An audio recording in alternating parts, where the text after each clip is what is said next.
كان يا مكان، كان فيه ولد لطيف اسمه جمال. جمال كان بيحب حاجة واحدة، هي الموبايل. أول ما يصحى يمسكه، وقبل ما ينام يكون لسه في إيده، يلعب جيمز ويتفرج على الفيديوهات، وكل شوية يقول آخر جيم خلاص. وفي يوم ماما نادت عليه: يا جمال تعالى كل، الأكل هيبرد. ثانية بس يا ماما، هخلص الجيم ده.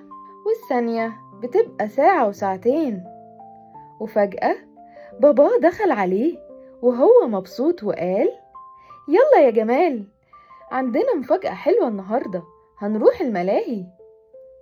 جمال من غير ما يبص: ثانية يا بابا. بابا وأخوه استنوه كتير وهو لسه قاعد على موبايله ومش حاسس بالوقت أبدا.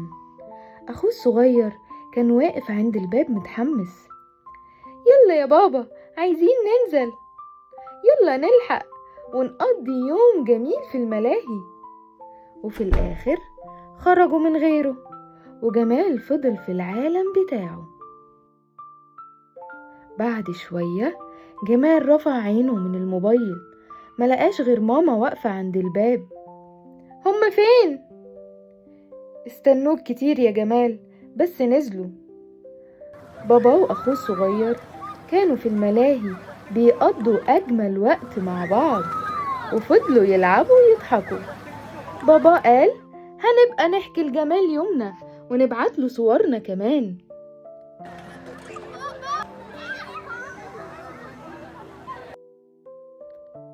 جت ماما وورته صور على الموبايل فيها بابا وأخوه وهما في الملاهي، بس جمال ما كانش موجود فيها.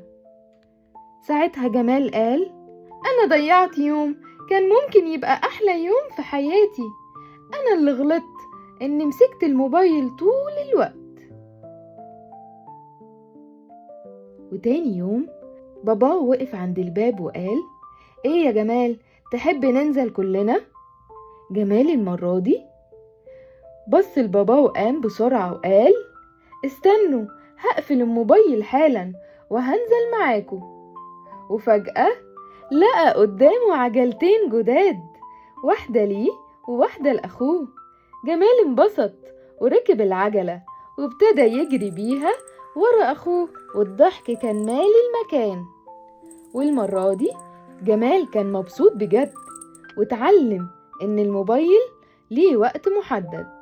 وانتوا كمان يا صحابي، عايزاكوا تكونوا زي جمال وتحددوا وقت صغير بس للموبايل. وتوتة توتة، خلصت الحدوتة.